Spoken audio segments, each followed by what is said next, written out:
in those two great quarters or in just playing an overall solid game? Did Bailey Zappe prove anything to us on Thursday night? He didn't prove anything because I would like to see, I don't know. I mean, there's only 4 games left. You would honestly like to see this over a larger period of time than 4 games to make any definitive conclusions about Bailey Zappe.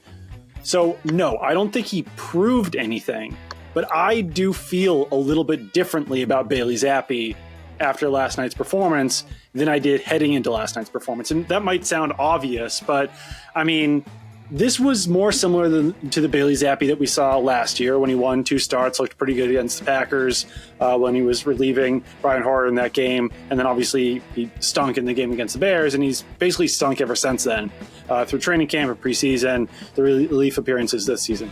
But I think that if he does this now over the last 4 games, looks somewhat similar to this, then maybe you go into next season. And I know that, you and Tom Curran were debating this on Quick Slants this week, where Tom Curran was saying, you keep Mac Jones on as the bridge starter and you bring on the second round quarterback or whatever. If Zappe continues this, wouldn't you just swap in Mac Jones for Bailey Zappe in that situation and say, okay, at least we've got Bailey Zappe if this thing doesn't work out with a rookie quarterback right away? I think I'd personally prefer someone like Jacoby Brissett or a more established backup / starting quarterback. But I think that you can at least start to formulate those conversations. I don't think you can have them yet because it's been 1 game. But I don't know. What he did in the first half was impressive.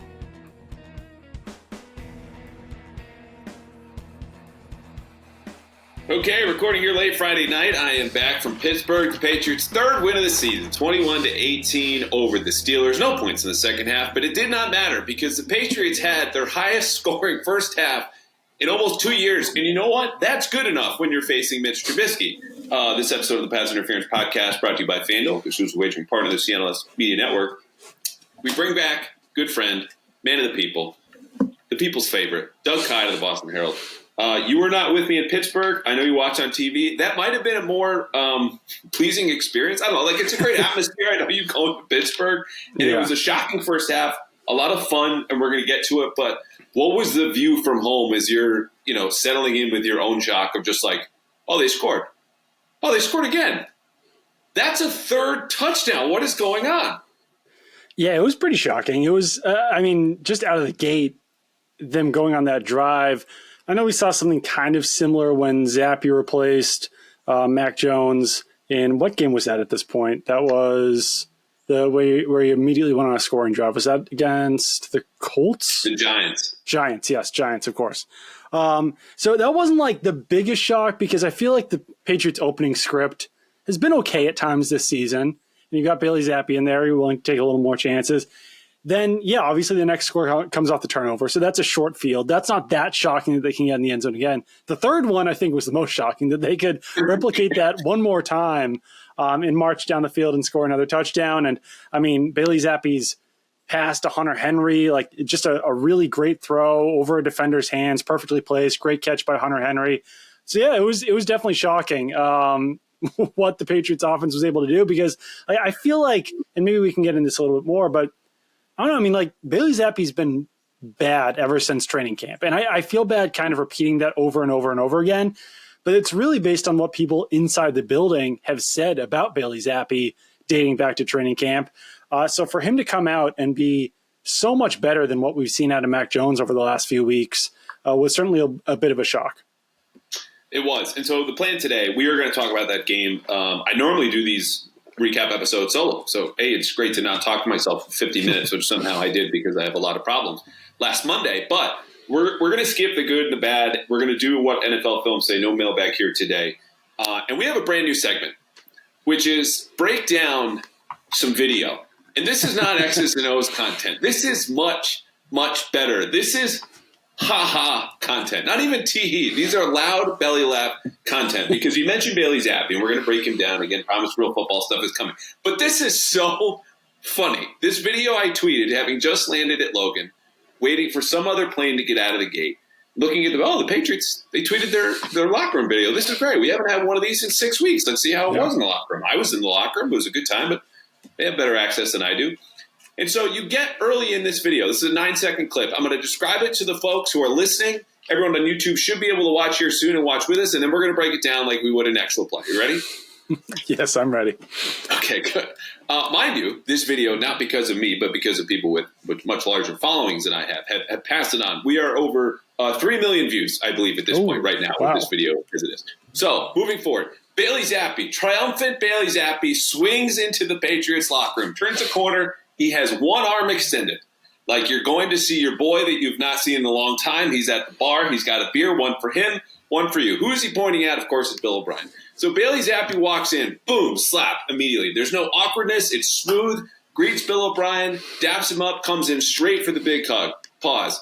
They embrace not only like their boys. Now there's an element of father and son here. I'm happy to see you. I'm proud of you. That was such a great game, a great performance. And they hold that for a second, then slowly depart. And both of them look off, I would say, is like 2 o'clock. You know, if dead center straight ahead of you is 12, they're looking at 2 o'clock. Bill O'Brien's smile fades. Bailey's is still hanging there, but he's kind of leaning away going, okay, like I got to go find somebody else. And so what they were looking at 2 o'clock, because of the way the camera's positioned, and we know who's coming next, is Bill Belichick. And so Bailey's happy, going from greeting one of the boys to now looking at Bill Belichick, throws this awkward, silent thumbs up. Like, hey, I see you. This is the amount of distance I would like to keep. And Bill O'Brien's watching him make this thumbs up. Pausing here before we get to Bill, what is your thought now 5 seconds through this 10-second clip, the greatest that we've had all season? I mean, yeah, you described it pretty well. It is like a real father-son moment between Bailey Zappe and Bill O'Brien. Like almost kind of surprising, I'd say, that they were so jovial and like so affectionate towards each other and everything like that in this clip. And the thumbs up is kind of an awkward part of this where you assume he's doing that towards Bill Belichick. Is it okay to come over and see you, Bill? Or is it like a, hey, we won, thumbs up? Or I mean, I think you described it up to this point even better than I, or better than I could. But I do have thoughts beyond this point as well. Okay, so let's continue because, again, he's making the thumbs up at about 2 o'clock, which if it was at the camera, we would see him. It would be head on. We would see the thumb covering his face. We do not. Here it is. And so Bill O'Brien's looking at him, arms down at his side. And again, the smile is not totally waned, but it's mostly gone. And so he's looking at Bailey as I hit play here again. The thumbs down drops. And I can't tell. For the love of me, I cannot tell. But I swear somehow, without his lips moving, Bill O'Brien says, Go say hi. Go say hi. Go kiss the ring. Just you can do go it. over there. So he walks over. The first step is like, oh, I should have known. So it's not a swagger, but there's like an initial kind of like, I know what I'm doing. I'm going over here. Second step, shoots out the right arm again. This time it's not pointing at his boy at the bar. This time it is to meet from a distance and greet with a firm handshake. As I described it, like his father-in-law who's in the military and has never forgiven him for not asking for his blessing. And who meets him but Bill Belichick, who, of course, does have a military background. And here we go. I'm going to pause there at the handshake. Bailey Zappe immediately I'm not making contact. No smiling anymore. Well, yeah, very stern face. It's like it's almost shocking that he's not like saluting Bill Belichick at this point because that's what it feels like. It's like I don't really know the military like commands well enough, but like some like meeting your drill sergeant like congratulating him. I don't know. But the part that I think is really funny too, even immediately after this, is that like Jelani Tavai comes up and he's like smiling and laughing and like shaking Bill Belichick's hand without any awkwardness whatsoever. But it's very, very different for Bailey Zappe than it is for the defensive player, the linebacker Jelani Tavai. Okay, so Bailey stands there. His feet are about shoulder width apart. He's standing his ground. They're shaking hands. It's a quick up down. And it comes down again, and he's still looking like straight ahead again. I think this was a Fitzy thing last year, like Colonel, General, something. Corporal Bailey Zappe, like it's the haircut, it's the disposition, it's the look in his face right now. And there was someone in the locker room who might be coming on this podcast in a week or two and has much more experience with cameras and being around the team, and specifically close to players and coaches in a way that even those of us in the press box during these games are not that close. And he thought, okay, it's a man, that there's a little FU here as Bailey's chin is a little bit up. Like, you can't break me, Bill. I'm not reporting this. I'm not saying it, but we all understand the history here. You cut me at the end of training camp. Benched me totally in week 6. I've not been good to start. Well, Mac Jones implodes, and I have a front row seat. But no, let me sit here. So they let go of the handshake at that point, and then Bailey immediately turns away, and here comes Jelani Tabai. And so you replay the video. There's just so much in here that I want to keep talking about. We can't. We're going to get to the real football, but it is just it's nothing personal about Bill. There's no rooting against Bill here. It's just the juxtaposition, the comparison, the immediate side by side.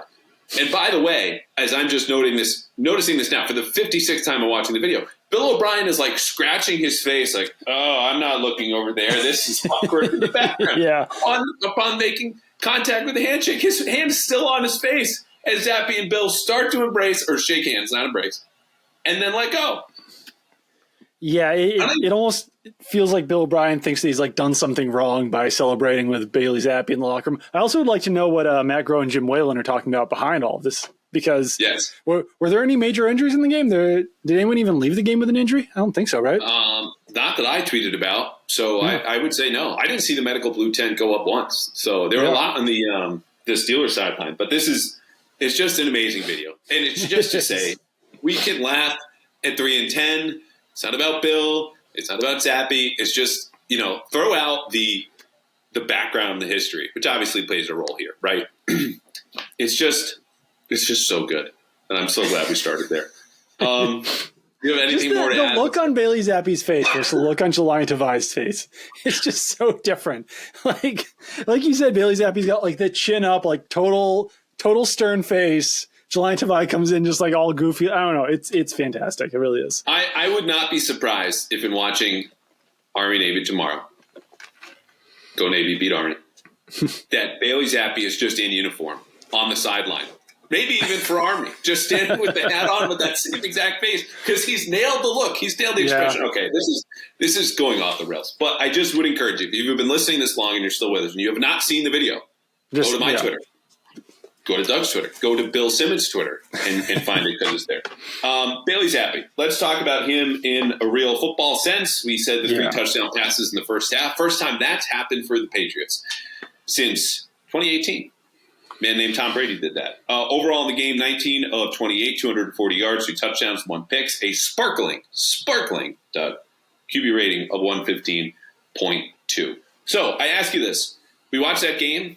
We watched the last game when he got shut out, when we watched the second half against the Giants. Those 6 quarters stunk. Mm-hmm. We had 2 great ones and 2 in Pittsburgh. In those 2 great quarters, or in just playing an overall solid game, did Bailey Zappe prove anything to us on Thursday night? He didn't prove anything, because I would like to see, I don't know. I mean, there's only 4 games left. You would honestly like to see this over a larger period of time than 4 games to make any definitive conclusions about Bailey Zappe. So, no, I don't think he proved anything, but I do feel a little bit differently about Bailey Zappe after last night's performance than I did heading into last night's performance. And that might sound obvious, but, I mean, this was more similar to the Bailey Zappe that we saw last year when he won 2 starts, looked pretty good against the Packers when he was relieving Brian Hoyer in that game. And then, obviously, he stunk in the game against the Bears, and he's basically stunk ever since then. Through training camp or preseason, the relief appearances this season. But I think that if he does this now over the last 4 games, looks somewhat similar to this, then maybe you go into next season. And I know that, you and Tom Curran were debating this on Quick Slants this week, where Tom Curran was saying, you keep Mac Jones on as the bridge starter and you bring on the second round quarterback or whatever. If Zappe continues this, wouldn't you just swap in Mac Jones for Bailey Zappe in that situation and say, okay, at least we've got Bailey Zappe if this thing doesn't work out with a rookie quarterback right away?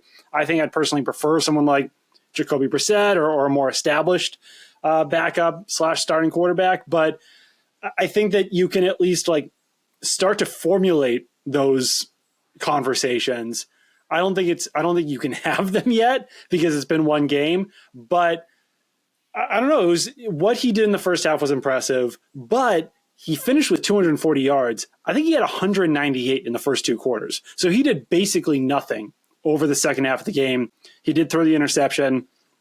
So it went downhill pretty quickly. But I also think you were asking Bill Belichick about this after the game, where like, all right, once you get the lead, does your game plan change a little bit? It felt a lot like they got out to a lead and then they were like, we're just going to bleed the clock for the rest of this game because we don't believe that the Steelers can put up 21 points against our defense if we allow the clock to run out. So that's what it felt like to me. I think that they did get a lot less aggressive there in the second half. I think that's one of the reasons why Zappe was so much more productive in the first half than he was in the second half. I'm sure the interception played a role in that as well. But yeah, does this prove anything? No, but I definitely do feel differently about Zappe at this point. Yeah, to that last point about bleeding the clock, Bill, I don't remember what he said because the last line was, score doesn't really matter. And my follow-up was, the score doesn't matter. And his point was like, we just continue to run offense regardless of the game situation, time, score apparently. And I think that's debatable. But to his point, they start the second half, 3 straight passes on their first possession. The next drive starts with 3 straight runs. Pass, run, pass on the third drive of the second half, and then it leads more run-heavy, as you said, when they're just trying to bleed the clock, even though they had not run the ball very well. I think their success rate finished about 40% for the entire game against what was a middling Pittsburgh run defense that stacked the box. And Alandon Roberts, old friend Alandon Roberts with that hashtag dark grind, that is a deep cut, played like an all-pro. Anyway, for me, Bailey Zappe proved, and this is as someone who has been calling for Malik Cunningham to get some playing time. 0 snaps, again, by the way, despite being elevated. To at least start the next 2-3 games without question. Like, he can bomb in a way that we have seen for Mac Jones and run him back out there again because he's at least managed this offense and managed it in the way of, again, as I described this week in some piece, Time Particles, it was all meeting after a while blur together. He's not holding the grenade after he's pulled the pin in the way that Mac was doing time and time again with these pick sixes and these fumbles. The other part is the deep passing game. And I tweeted about this in real time. He has completed, Bailey Zappe has, as many passes that cover 20 yards in the air this season as Mac Jones has. And he did it in 287 fewer dropbacks. The way you expand the field and where you're going to attack, it didn't open up the run game, but it keeps the secondary honest on all of your other route combinations where before, hell, we were saying this. I was asking Bill O'Brien about this in early October. They're playing downhill. They're driving on screens, driving on slants, driving on in-cuts. You can't do that now suddenly with Bailey Zappe for better or worse. Right. I would say for better, I suppose. Yeah, no, absolutely. Okay, so we've all seen the Patriots struggle to score this season. That has been no secret. But I have something new for you. And that is the fact that you at home, or walking the dog, or at the gym, or grocery shopping, you yourself can score this season with FanDuel, America's #1 sportsbook. Because right now, new customers get $150 in bonus bets. That's $150 in bonus bets with any winning $5 moneyline bet. Again, $150 if you pick a team and that team wins. And if you've been thinking about joining FanDuel, you've heard me talk about them a lot. There is no better time than right now to get in on the action because the app is super easy to use. And if you don't like picking straight up winners, you could go with point spreads or player props, over unders, and tons more. Just visit FanDuel.com/Boston and open up the NFL season on your terms with FanDuel, the official partner of the NFL.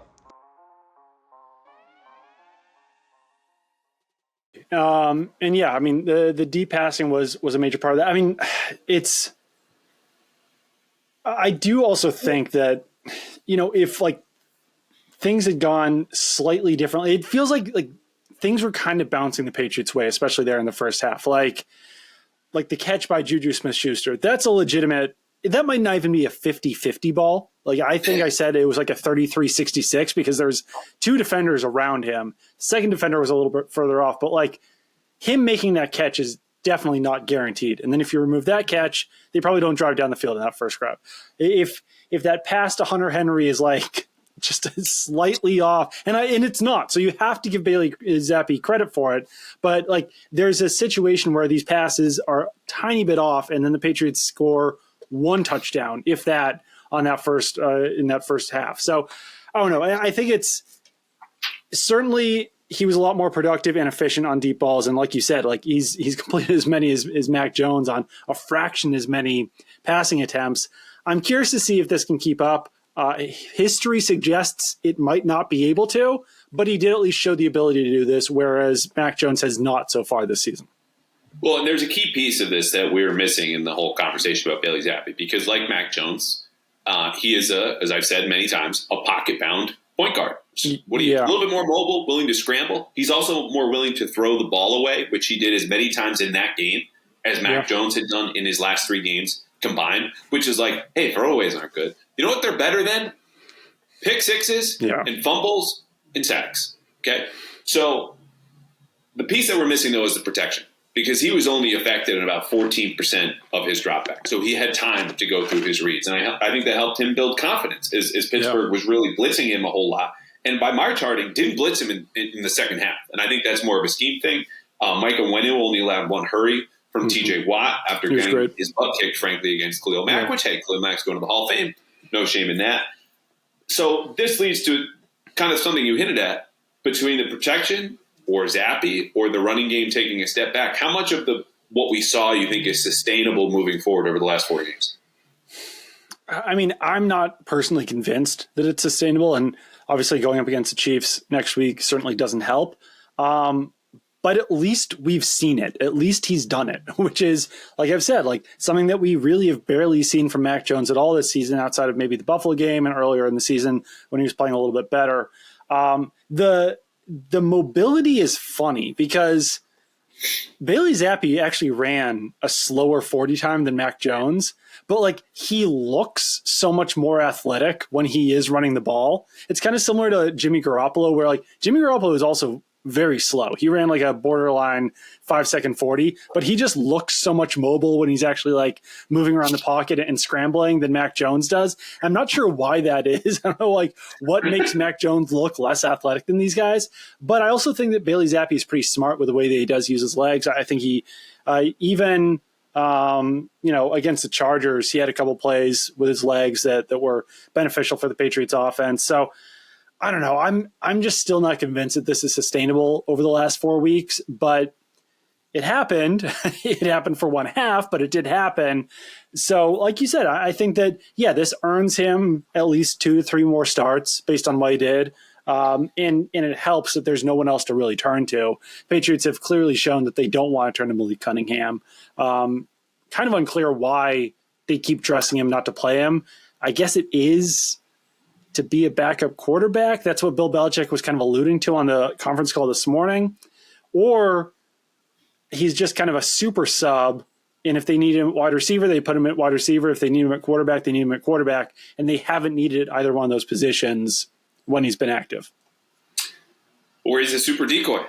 I don't know. I ranted a lot about Malik in the last episode, so I'm going to spare the folks from that. Let's run down some numbers, because I think it's not just a Zappe conversation like we talked about the protection. I think the Juju point is a great one, because he finished with, and these numbers are real, 4 catches for 90 yards. Yeah. Great night for Juju. First time going back to Pittsburgh, Mike Gesicki defended him to me in a way that was unprompted and completely volunteered of just saying there's a narrative. And look, we could both acknowledge that Juju's played poorly, and maybe people have gotten on him for something that was outside of his control, largely the health of his knee. At the same time, but nonetheless, Juju Smith-Schuster 90 yards receiving, sustainable or no? I'm still going to say no. I mean, like, okay, I'm surprised it took you that long to think about it. Let's go to one more though. Ezekiel Elliott, well over 100 yards, but let's say, and it looks like he'll need to start once again, 100 total yards in a game. This one I think is sustainable. I think Ezekiel Elliott is sustainable because he's been this good for like the last 10 to 12 weeks or so. He had kind of a rough start, but I mean, he's been Ezekiel Elliott from last year all season. And that's not Ezekiel Elliott from 2018 or whatever, his best seasons were, but he's been a decent running back. He can do enough as a pass catcher. He can pick up yards and fall forward as a runner. And I mean, he kind of had a sneaky 140 yards from scrimmage in that game, I feel like. Not a lot on the ground, a lot more through the air. But I think that he's been used so, I don't know, they've saved him so much throughout the season that I do think that they can continue to now use him as like an 80%, 90% of snaps type runner over these last 4 weeks. I don't think that's inconceivable that he could continue to be that workhorse that we saw last night. I agree. And it sounds crazy given the way that we were talking about him this summer, right? Like, Right. He's here to keep Ramondre fresh, and Ramondra's going to do the same thing for him, and we'll see. But Zeke said after the game that he feels as good right now as he's ever felt this late in the season. So I'm with you. Maybe not 52 out of 57 snaps, but overall the production. As a guy who also, and this is such an underrated part of playing running back, just getting as many yards as you can, which sounds simple and honestly overstated, but like just knowing the right cut, when to make it, and when to kind of take your losses in a certain way. Like it's an instinctual thing. It's a discipline thing. Obviously, with all the thousands of reps he's taken, it's partly the reads that you make. He just, you never look at a run and be like, he had 2 yards there and turned it into -4. And that's huge for an offense that needs a scan schedule. A couple more numbers. Just one more quick thing on Ezekiel Elliott. Yeah. I mean, Patriots backfield has been unpredictable since Bill Belichick took over in 2000. But I think that I really would not be surprised if he was a guy who was playing 90% of snaps for the rest of the season based solely on what happened last night. Like, they did not want to put anyone else on the field. Ty Montgomery got 6 snaps and then got cut today. They did not use Kevin Harris for a single snap despite elevating him from the practice squad. And JaMychal Hasty was inactive. So I don't know what about last night suggests that they would trust anyone else to take on those snaps. I know this is a game plan offense and all those things. Maybe they get JaMychal Hasty eventually involved. But based on what we saw last night, they don't want to put anyone else on the field, and they might not trust to put anyone else on the field. It's a great point, and another reminder, and this is not unique to the Patriots, but for any NFL team or coach, actions trump words, and especially words to reporters. So Kevin Harris might be working really hard, and no one's worked harder than JaMychal Hasty since he got here, and we think he's got a good skill set. We'll see how it goes. No, we've seen how it went. He had an opportunity, and they didn't want to play him, and they're never going to say that. I'm not saying they should, but just look for the numbers and the playing time and the division of labor, and that will tell you everything you need to know about how the Patriots coaches feel about their own players. Another player, Hunter Henry, 3 catches, 40 yards, 2 touchdowns. I mean, it's sustainable, but it's like, it's not fluky, but to have 2 touchdowns on 3 catches is a little bit fluky as far as like production goes. But I don't know. There's nothing to me that suggests that Hunter Henry should excel more with Bailey Zappe than he did with Mac Jones, because like Mac Jones and Hunter Henry had great rapport all throughout the summer, and then it just never really came to fruition during the season outside of like week 1. So I think that Hunter Henry can do this. I just don't think he's going to be doing this every week, getting 1 or 2 touchdowns, just because that in itself is not sustainable. But great catch by him. But I was actually kind of surprised that Zappe wasn't targeting him more, given that early success. Yeah, totally reasonable. It would be obscene, or absurd, I should say. Not obscene to expect anyone to continue to score 2 touchdowns per game. But Hunter Henry, I loved about the first one, which was a tight red zone throw, is just the anticipation. Like, that was coming out of Bailey Zappe's hands as Hunter Henry was turning his head. And sometimes anticipation can be an issue, right? But in that instance, that time and that space down in the red zone, that's how that play needs to go. Mm-hmm. That's how that play went. That's why they scored. Last one, I'm just going to jump to defense here for a second because, look, they have not been tested by a quarterback who's had appropriate weapons in an environment in a long time, Justin Herbert notwithstanding. The run defense is very good, no disputing that. Man-to-man coverage, this is interesting to me because they were excellent against the Chargers. 5 of 14, a couple of drops, only 70 yards. I had them allowing 2 completions when they were in man-to-man coverage. They also had a defensive pass interference. Hello, J.C. Jackson. They got a sack and allowed a 7-yard scramble to Mitch Trubisky, who I think he just wanted to scramble the whole night. It was the first play. It was all the big moments. The man just wants to run. Let that wild stallion go into the hills of Pittsburgh. I don't think Steeler fans will miss him. Do you think from the last 2 weeks, Keenan Allen, George Pickens, problematic receivers, that JC is going to be a roller coaster? Jonathan Jones, man, especially in that last rep, He's pretty solid.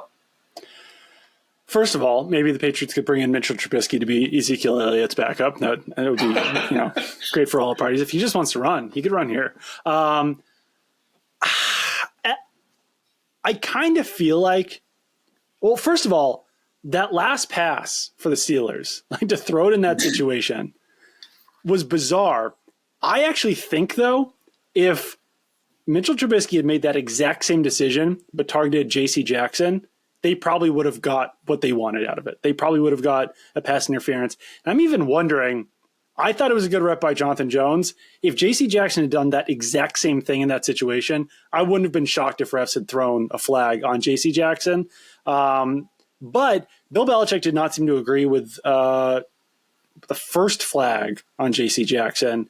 He said after the game that he made a good play. Yeah, he said it was like a good rep by J.C. Jackson, but he got flagged on it on the interception because he was praising Jabril Peppers. Okay, so I know the play you're talking about. I just have to stress that, like, if J.C. Jackson did that to George Pickens at a middle school dance, some teacher is coming into the middle of the field with a ruler saying, "Leave room for Jesus." Like, I mean, he took his hips and dragged him backwards. Like, I'm just simply stating what Bill Belichick said. Like, I thought it was pass interference. The second DPI was a little more ticky-tack on J.C. Jackson. I don't know. I mean, I don't think it's sustainable. The ability in man coverage that they had last night, just because J.C. Jackson really has struggled so far this season with the Patriots with penalties. He got beat on the touchdown by Deontay Johnson. I'm maybe like Miles Bryant's second biggest defender, right beneath Tayler Kyles, but I'm like right up there with Taylor for Miles Bryant. I'm in there too. He's a good player. He was actually, I thought he had a really good game yesterday in general. He had the tackle for loss. I think he might have had, he was in close coverage on an incompletion. He was bringing some pressure, but not exactly the guy that you want matched up in the slot against a top tier slot receiver in man coverage. Jonathan Jones is Jonathan Jones. I think that he's obviously a good cornerback, but I don't know. I wouldn't necessarily trust this cornerback group to be doing this every week against a quarterback that's not Mitchell Trubisky. We'll say Alex Austin had a good rep out there as well. He played, like 15, 20 snaps, something like that, mostly on the outside, a little bit in the slot, and he certainly didn't look out of place in his Patriots debut. He did not, and that was a very quiet debut. It was a guy just thrown out there on a Thursday night who was claimed off waivers from the Texans about a month ago and has not even played special teams. And hey, not even signed after he was released off their practice squad. Signed to the 53-man roster after he was released from a practice squad. So, that is a great correction because that says more of what I really should have tried to express there. It says a lot. But I'm split here. I don't think the numbers will be this good because, again, that's just not sustainable in a bigger picture sense. But if you want to argue for, you look at the Chiefs.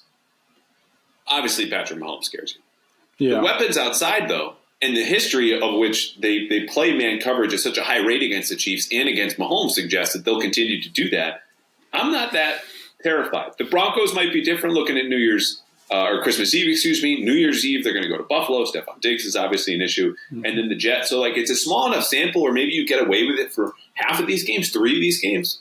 And the other part is just, speaking of samples, they only played man coverage at about 30% of their snaps. So if you can pick your spots in a way that surprises the quarterback or is accompanied by a quick pressure or some of these different calls that they have, creepers, sim pressures, whatever it might be, that can kind of buy you some time. In a way that if it's more about timing than the consistent execution, I'm not locking you down one-on-one if I'm Jonathan Jones every single snap. But in the times that I need to do it, like that fourth down play, like the play you mentioned for Miles Bryant, I think they might be able to get away with it. But it's going to be asking a lot, obviously, against Mahomes, Allen, even whatever form this is, or Russell Wilson in the coming games. I actually think that you're probably better off running man coverage even more against Patrick Mahomes next week. Obviously, he can fit into tight windows, but I don't think you really want to run that much zone against Patrick Mahomes because he can pick that apart. And the Chiefs receivers kind of stink. So, like, it's not going to be that tough to cover those Chiefs wide receivers in man coverage, just given the talent level on that team right now. All right. Let's breeze through these next two segments. The first of which, I remember texting you last night, and we're trying to decide because in the year 2023, soon to be 2024, you and I are writing on newspaper deadlines so that people can have the news in their hands in paper form. That's true. And learn what happened the night before. That's something that's still going on, which we are grateful. It obviously gives us work to do. But I need to decide what kind of angle I'm taking, communicate that to you, divvy up the work. And what I told you was not what I ended up doing. And what I wrote was that it was bittersweet for obvious reasons. With the win, Patriots snap a 5-game losing streak, and yet their draft odds have been worsened because of what was otherwise a very joyous night. So on a scale of 1 to 10, 1 being completely bitter. You are pissed. You're upset. You see this tank. You turning away from, Caleb Williams or Drake May, and you're very angry. Or 10, and you go, they earned this. They deserved it. This is a positive. You can kind of teach the young players as you finish the season. This is how you work. This is how you prepare. This is what the rewards of that. And you're very happy. Where are you in the 1 to 10 bitter to sweet scale? I would probably go 6. Just because they didn't actually fall down the draft order. They stuck at number 2. And obviously it hurts their chances significantly of getting the number 1 overall pick. That's almost basically at the window, I'd say, at this point. But the fact that they were able to stick in that number 2 spot, you can't be completely bitter about this. At least they won. At least you saw something out of Zappe. At least like some of these guys started to have better games. So that's where I would go. Where do you go on it? I'm a 5. And it might feel like a cop-out, but I can't write the bittersweet column and not feel bittersweet stuff in the middle. Because, like you said, they kept the second-best odds for the number 1 overall pick. Those odds are virtually worthless, okay? Like, I have the second-best odds of winning the lottery. Great. Like, I'm probably not going to win. Everyone's odds are infinitesimal. But you still stay in the top 3 conversation. Yeah. It'll be interesting to see whether Jaden Daniels, we're all going to play catch-up here. He's right on the same tier as Caleb Williams and Drake May supposedly are, because then the 3rd pick will feel pretty good. Than it does right now or maybe a month ago. And yet, I don't know. It's tough. Like, I feel good for those guys in the locker room. We see them every week. We talk to them multiple times a week. We understand the effort and the preparation. If you're sitting at home upset about this, understand that it is only through those players and through those coaches and through those staffers that you get your entertainment every single Sunday or an occasional Thursday. Certainly not a Monday anymore. And so you owe it to them to not only just think about them for a second, as opposed to your own enjoyment from what they do and they put on the line every single week, but what it would mean to them to get a win. Because that's the whole thing. If we're not watching games or we're not playing games for the thrill of victory or a surprise upset like we saw Thursday night, what are we doing?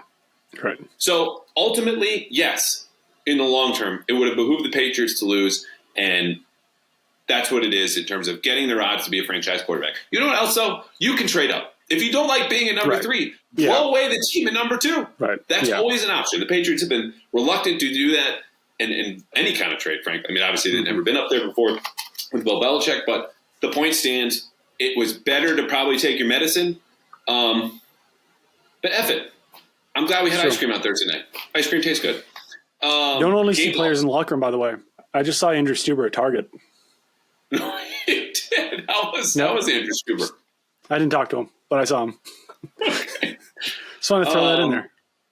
Speaking of the locker room, I don't know what to make of this. If I would lean towards nothing, because if this were a sports radio topic, this would probably be half of an hour. A lot of conspiracy theory talks. I did not see the Crafts in the locker room. I did not see them on the video that was produced by the team, released by the team of the locker room before media gets in there. Did they show them on the telecast? I don't remember them showing them on the telecast. There was times that I was kind of like rewinding and doing all sorts of things, just like rewatch plays and stuff that might have missed them, but I didn't specifically see them on the broadcast. I mean, no idea if they were there or not based on that, and it is also like a pretty busy weekend at Gillette Stadium with the Army-Navy game. So I don't know if that has anything to do with anything, but we don't know anything, but I just wanted to toss that in there that there is something major happening at Gillette this weekend. Yes. And not to mention, I will just broadly say the situation going on in Gaza and Israel. And we obviously know the Crafts and their dedication to their faith and, the whole cause standing against Jewish hate for Robert Kraft. And so I think those events are probably stressing them in a way that would make this a difficult season, even if the Patriots were in 3-10, and I'll leave that there. Game balls. Who do you got? There was a lot. I mean, there was a lot on offense, like Bailey Zappe, Ezekiel Elliott. I didn't even mention in my best and worst in my post last night. Hunter Henry, Juju Smith-Schuster. I think Michael Wenu is up there too. On defense, Bill Peppers. Kyle Duggar, I thought, had a good game. Miles Bryant had a good game. So Am I going to get any game balls? No, well, I just wanted you can expand on these guys, but I'm just like saying that like it was hard to limit it to 3 when I was doing my best and worst. So I would put Michael Wenu in there. He would be one of mine. And I'll just do 2 on offense. I'll also do Bailey Zappe just because, I mean, what happened. It wasn't sustainable throughout the entire game, but he was really good in that first half. It allowed the Patriots to win. I think the broadcast said that TJ Watt eventually got checked out by, one of the red hats on the sideline about a concussion, but like he got kneed in the face so goddamn hard on the very first play of the game that it was somewhat shocking that he actually stayed in the game. But he also did not seem like the same type of player that you usually see out of him. So obviously Michael Wenu did a great job against TJ Watt. Not sure if TJ Watt was 100% after that play. It's a good point. He continued to play. He had a hurry, according to my charting, against Michael Wenu, though it was close. He had 2 rushers closing in. And Zappe's pocket presence is something that I didn't hit on. I don't want to go back to Zappe, but it's worth noting that, like, amid all of the protection that he got, when he needed to slide or shuffle or move up or to the side, he did that frequently, consistently, and that's good on him. On the protection note also, if you want to argue it is sustainable, granted the Chiefs are going to be a very difficult test this week, Cole Strange, David Andrews have not allowed a pressure or run stuff in 2 straight weeks. Trent Brown had a clean sheet on Thursday night. City South did not. It's very dirty. That thing needs to go in the dishwasher again. And for my game balls, I'm going Kyle Duggar because he was a huge example for me of, your coaches and players. And it sounds like a cop-out. And sometimes I thought the same thing when they go, well, I got to watch the film. I don't really know what happens. You're like, you were in the middle of what happened. How do you not know what was around you? Like, generally, that's something that's good to know. But he had 4 pressures. He had a pass breakup. He was denying throws left and right. And so it's unusual to see a safety play so much of a role or leave such an imprint as a blitzer. But he did that. I think it was very soft pass interference penalties. So we really should have had 2 pass breakups. And that's a guy that I think has had a quieter season than anyone expected, himself included. But this was a game where he was just making play after play after play, and I think deserves game ball. Absolutely. 7 tackles for him, too. Yeah, I just want to make sure I didn't miss that. My other one goes to Anthony Jennings because this is another one where I go, okay, he had 3 tackles for loss. Yep. He had 2 run stuffs and also led the team, not only in those categories, but in ragdolling Steelers tight ends. Okay, like he was getting revenge for his little brother who had been picked on by Pat Frymuth and Darnell Washington, who, mind you, are just as big as he is, but certainly didn't feel like it. So Anthony Jennings, I know I've been asked about him before, and I dismiss is too strong, but put him in a place where it's like, look, he's only playing because Matt Judon's hurt, and he's playing fine, and he can set the edge. This was more than just setting the edge. This was not setting the table. This was like helping cook the meal, and what was very effective and very delicious for that Patriots defensive front. So credit to Anthony Jennings, maybe the best game of his entire career. Somewhat shocking he was a healthy scratch in week 1, given how good he is against the run and how much Bill Belichick values that from an edge defender. Yeah, another guy entering a contract here, which I don't know where his head's at.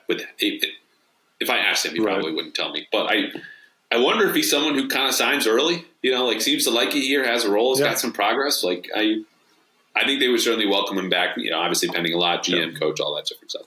What would NFL Film say? Have we done this segment before? I don't think so, no. Okay. How ridiculous did it sound to you when I emailed you the rundown and just left you one line explaining this? I understood it. Coming from you, I was like, yeah, this makes sense. So, yeah.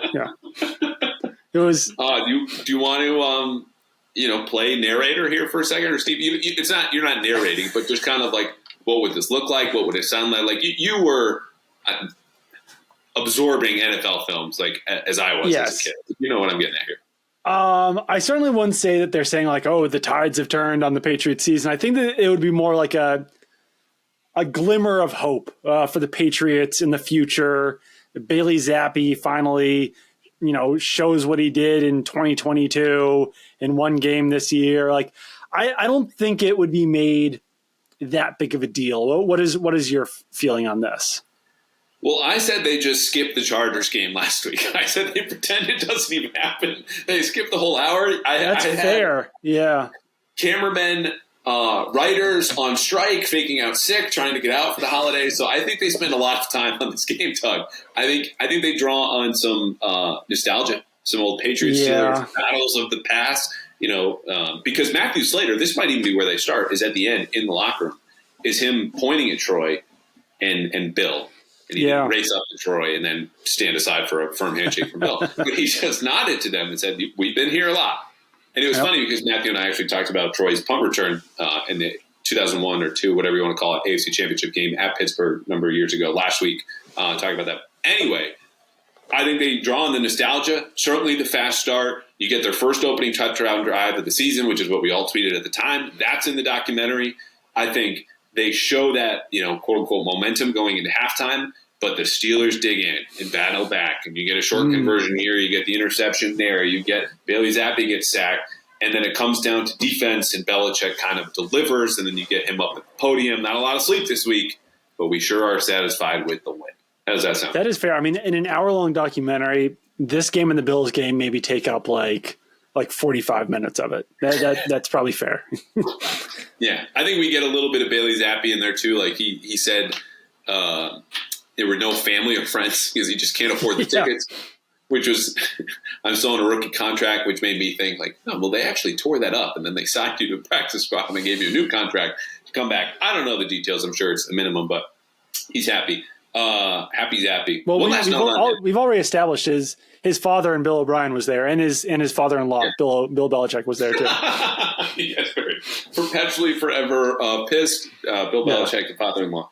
He said on the telecast, supposedly the telecast relayed a conversation, I should say, between Bailey and his college offensive coordinator, that Bailey was going to stay in New England because, quote, "Trust me, I'll be the starter." And I just want to start, and again, I don't blame him for possibly lying on the radio the other day when it was asked, "You wanted to stay here? Why? You had other offers." He was like, "Stay and be coached by Bill Belichick and Bill O'Brien." I would want to go somewhere I could play too. If he thought that was here, obviously he was proven right, and B, he's played well, so good for him. But that certainly had my attention, I think, when you were tweeting about it. Yeah, it was interesting. Nicole Menner from NBC 10 Providence is the one who put out the transcript there, and I heard Kaylee Hartung say that as well. I think there's something to the fact that, look at the way things have worked out for Will Grier in New England. If you go somewhere else, a team that didn't draft you, and a team that you didn't spend all summer with, there's a very little chance, unless there's 2 to 3 injuries, that you're actually going to get on the field. So I do think it was a smart choice, in retrospect, for Bailey Zappe to stick around in New England because he is getting this chance to start. I think that if he had gone to any one of the other 31 NFL teams, unless it was, say, the Jets or the Vikings, if he had just randomly picked the perfect scenario where he could have joined a team that had a season-ending injury, then maybe he would have gotten the field. But there was a higher probability for him to earn the starting role in New England than there was elsewhere, just based on his history with the offense. But definitely a little bit damning towards Mac Jones that he was telling his college offensive coordinator, "Trust me, I'll be the starter here eventually."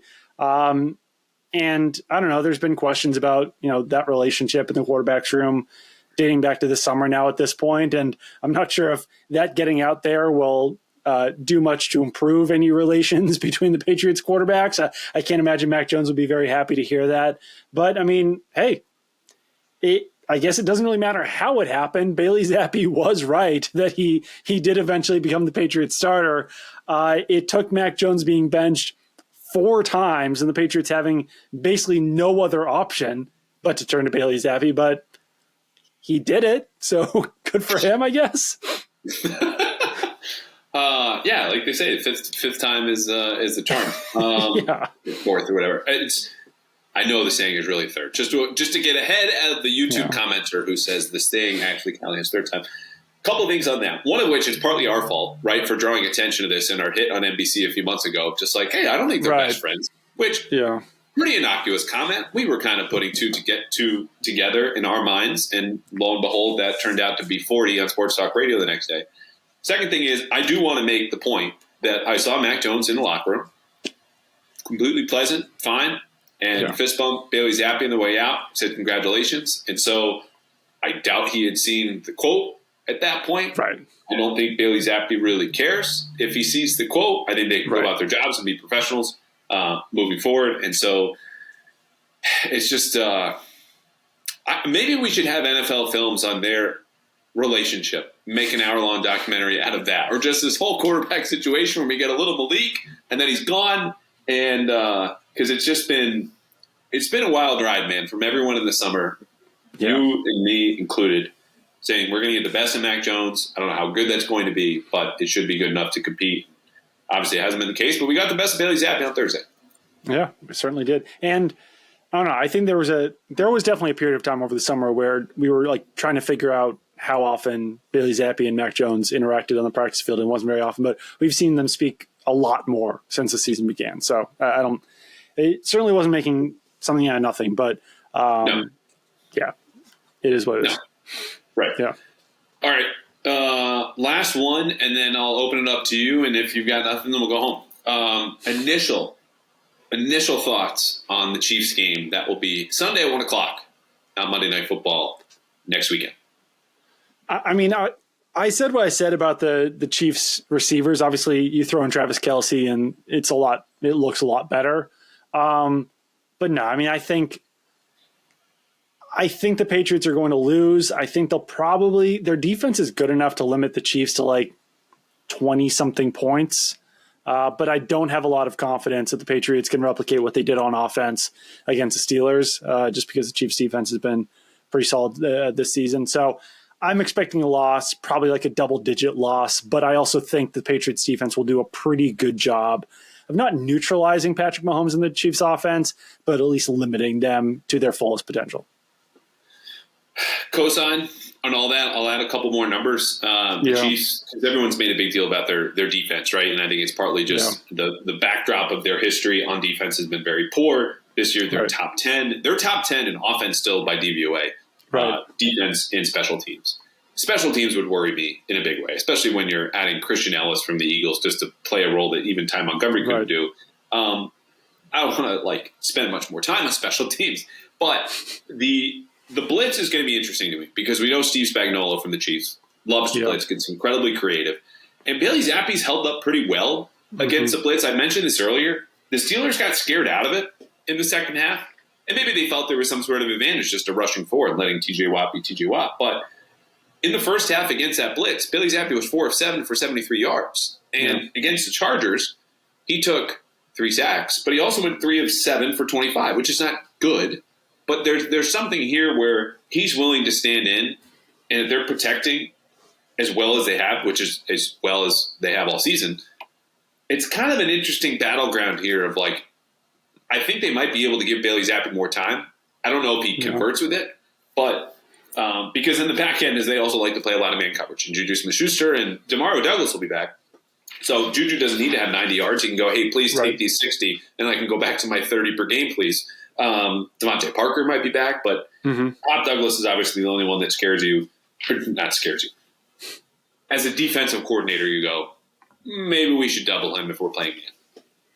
Do you think there's anything to the Patriots kind of limiting that wide receiver rotation that helped them a little bit and maybe helped Juju Smith-Schuster to get in a rhythm in that game? Because I've said this for years now, the Patriots have depth at wide receiver, but not high end talent. And I do think that the best wide receiver core is all right, these 2 to 3 guys play every single snap. Whereas with the Patriots, it's just constantly mixing and matching pieces. Whereas the Patriots really kind of stuck with the same crew in there yesterday and seem to benefit from it. I'd like to see that rotation limited, continuing even after Demario Douglas and Devontae Parker come back. And maybe it is just, Parker, Douglas, and Smith-Schuster.